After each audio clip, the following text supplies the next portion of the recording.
Warning, the following video is rated R for retarded. In a world full of crime, corruption, destruction, and suffering, one man stands up and decides to do what no one else will. He will put his life on the line so he can go to the movie theater and review movies. That's right. I'm not kidding. This is Devil Dog at the Movies.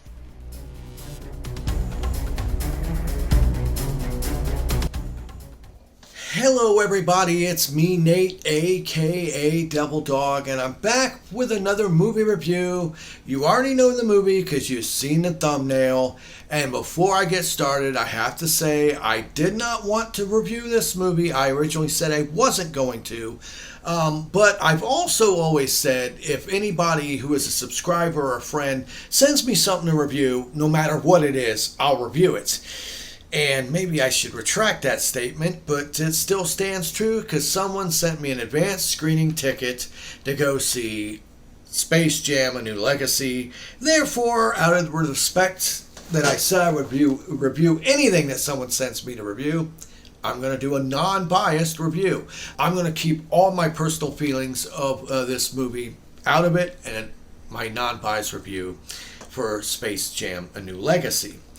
Now, as for the overall plot, it pretty much is an alternate version of the first movie. Now, let me explain what I mean by that. You have LeBron James and his family and his one younger kid, who basically he naturally wants all of his family members to play basketball like he did, and they're all really good. But his one younger kid basically isn't really into basketball that much. He's still good, but he is more into video games and programming. Instead of going to like a basketball camp, he wants to go to an E3 where he can get into a programming camp. So basically it centers upon the fact that their relationship's a little on the rocky side due to the fact that LeBron keeps pushing him into basketball and doesn't really get the fact that his son is much happier if he could just get to build his games. Like he's been working on his own special basketball game, and it does tie into the overall plot with the game as well. And basically along the way there is a main villain in this movie similar to the one from the first movie that was voiced by Danny DeVito, who was the head of Moron Mountain. This one is I think Ali G, which is like an algorithm, a computer program for the Warner Brothers Server 3000. Basically a giant AI room of servers that contain every single data, every single piece of history of every single movie to date that Warner Brothers has in their library. And he's almost like a semi-sentient computer AI that helps them come up with ideas. So he comes up with an idea to get LeBron James down there because he wants to team up with LeBron James and use this new technology of digitally scanning him in and using it to where they can have him to make movies since he's popular, really good at basketball and all that. Now, when LeBron decides to go down there, he takes his younger son thinking it might be something cool for him to check out. And while they're there, basically, LeBron says this is a stupid idea. Whoever came up with it should be fired. I'm not interested. We're going to leave now. This naturally upsets Ali G, the sentient AI, and so he hatches this plan that he's mad because he's an AI. So AIs get mad. He hatches this plan to pretty much lure LeBron and his son into the server room so he can digitize them and get them into his universe. And by doing that, it's kind of a weird plan. It doesn't make much sense. But Ali G wants to pretty much keep LeBron and force him because of the fact that he is so rich and famous and he's a celebrity and he's got all these connections that Ali G was going to add him in to where he could be super powerful, which really serves no purpose because he's an AI. He can't leave. It's not like he can go out into the real world. So it's kind of a stupid plan, but I get it. It's just a way to make the movie. So basically, Ali G pretty much, I wouldn't say brainwashes, but kind of uses his son against him, since his son is still not really that happy with him, involving the fact he won't let him make games. And Ali G's pushing, oh, this is great, your game's fantastic. So he comes up with the idea of having a basketball game. And he kind of misleads him to where neither of them know this, but if Ali G wins, basically, all the people he brings into the digital world, he gets to keep, pretty much enslaving them. And if he loses, then they all get to go back to the normal world. And there doesn't really seem to be any major downfall to Ali G losing. Really, it's a win-win for him. If he wins, he wins, and if you don't, oh well. So basically, they digitize LeBron to where he gets separated from his son, and they dump him in one of the worst worlds in the Warnerverse, sorry. I don't know why I couldn't think of the name of it, which happens to be Looney Tune World, okay? And when he's there, he teams up with Bugs Bunny and, realizes he's got to get a group together, a basketball team, to play against his son and Ali G to win this basketball game so they can get out. But he doesn't know the stakes at the time. So Bugs Bunny, this is the part that kind of bothered me. Bugs Bunny, there's a lot of great animation in this movie. And in fact, the commercial doesn't really do it justice. It has a lot of good classic hand-drawn style animation in it. A lot of it, a lot of this movie is actually animated, which I absolutely loved. I thought it was great. It fit in.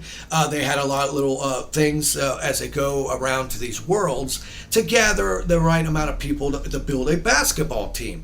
Now, right from the start, LeBron James has the brilliant idea of like, hey, if we can go to this Warnerverse, to any world that we want, we can get Superman. We can go here, we can get King Kong, we can get Iron Giant, and build a super team, which would be smart.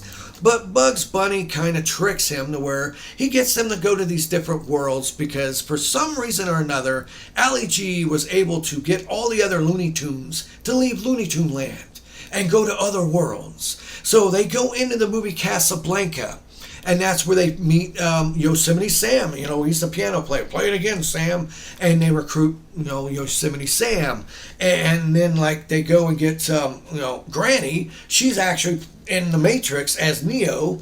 And these parts in the movie where they're going into these other movies, like they go into Austin Powers, the second movie, and when they reveal Mini-Me, it's actually Elmer Fudd as Mini-Me.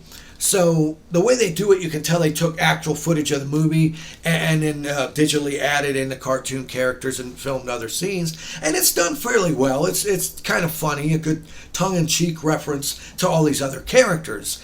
But they only do it a couple times, including when they meet back up with Lola Bunny while she's trying to become a warrior on Themyscira. I always say the name wrong. With Wonder Woman, basically. And they do it like a comic book style, with the panels and the art style. And it's really well done. It's cool. I have to admit, the animation and the effects in this movie are top notch. Hands down, really beautiful to look at.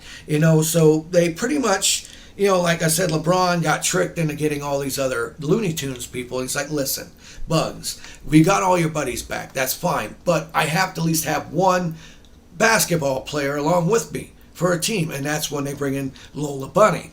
So after he gets the team together, they finally go and they meet back up and they have the big epic game to where instead of it being the Monstars, I think the bad guys are called the Goon Squad. And, Ali G pretty much has got his one son thinking, oh, this is just for fun. He doesn't realize it's for the fact that he's going to keep them there forever if they actually lose. So he gets the kid to he steals the kid's data of his game. He's kind of a shady AI. Steals it, and the final game is basically this kid's video game he built, where it's not about normal basketball. It's about one-up superpowers and special points that you get for going and doing super moves, style points and stuff like that.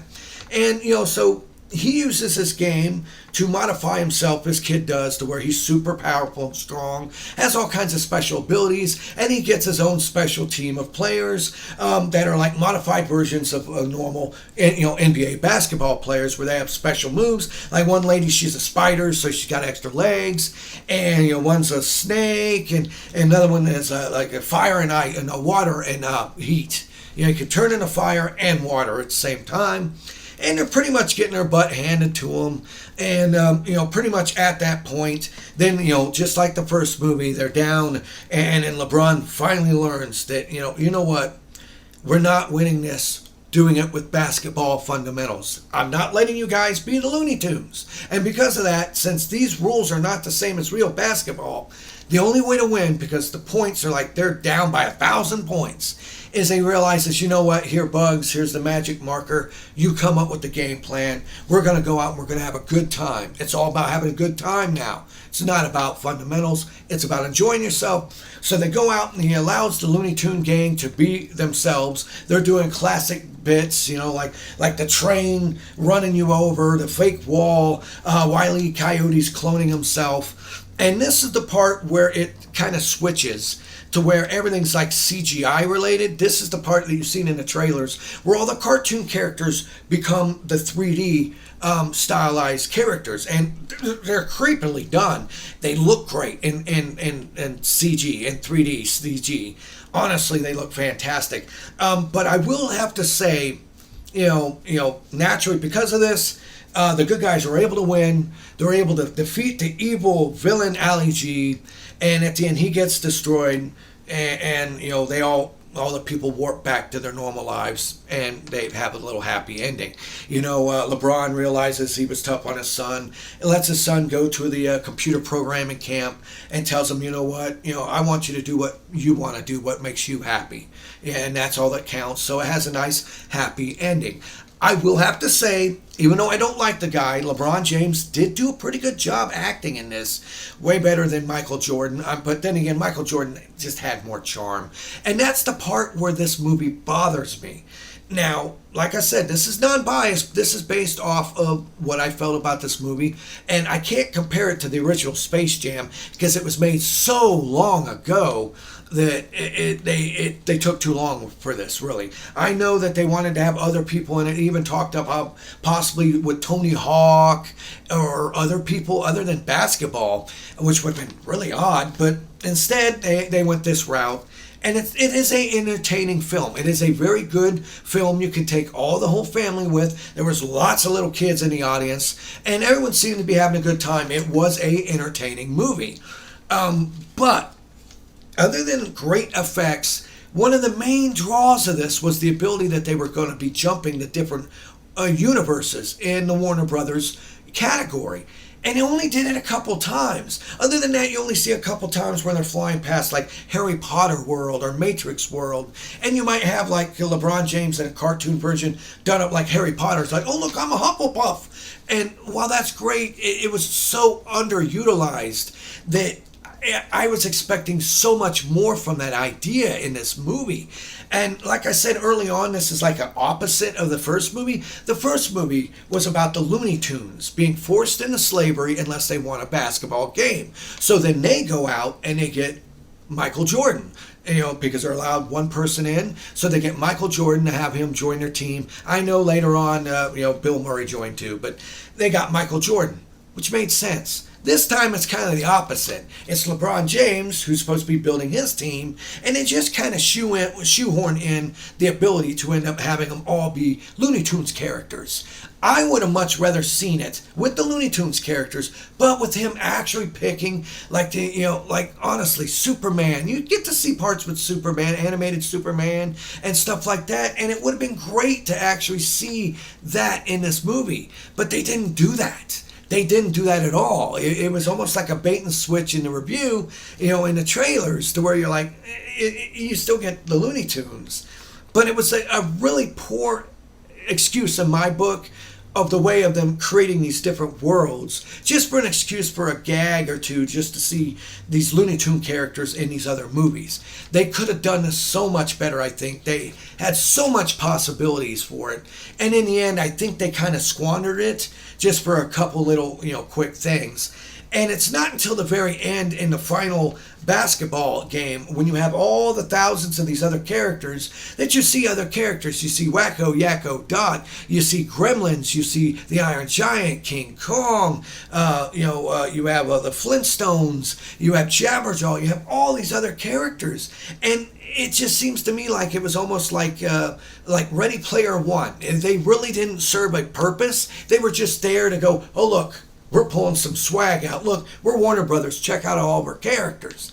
And if they would have fit more into the plot, I would have had a lot better time with this movie. It was still good. I actually can recommend it. Can't believe I'm saying that. Even though the controversies aside with certain characters being removed and certain people in it, putting that aside, the movie in itself is actually good. I can recommend it.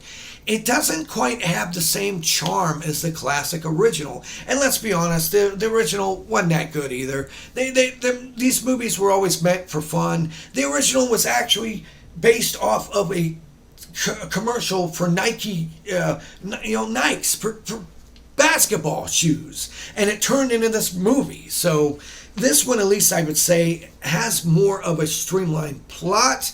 It's got a beginning, middle, and end. It's got a main villain this time that actually comes forefront and actually interacts and does stuff. And the acting is a lot better. The effects are fantastic. The animation is absolutely beautiful. The voice acting is well done. Honestly, all around as a total package, it is a good movie.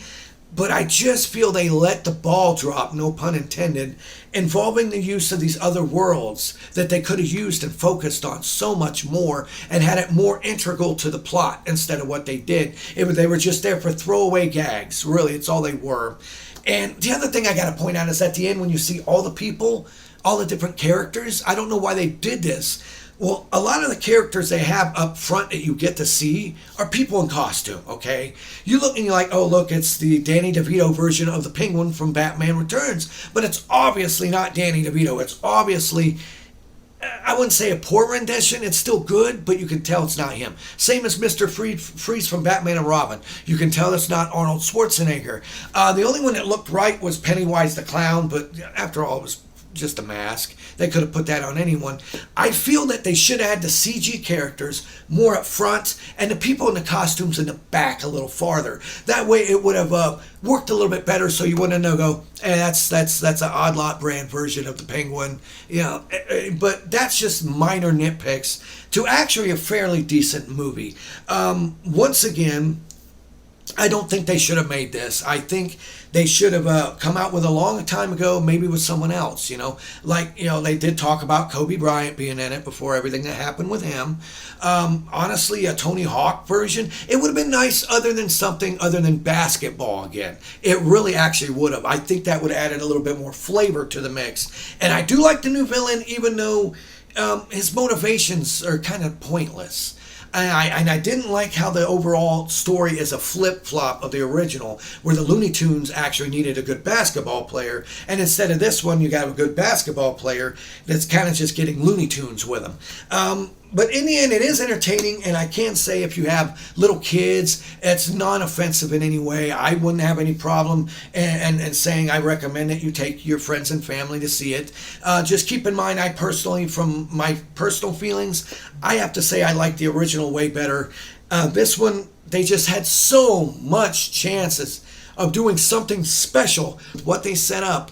And in the end, I think they just kind of squandered the opportunity with their vast, robust catalog of Warner Brothers characters of just being basically a couple movies they went into, and the rest were just throwaway gags. Look, it's him there. In the end, that's my personal feelings on Space Jam: A New Legacy.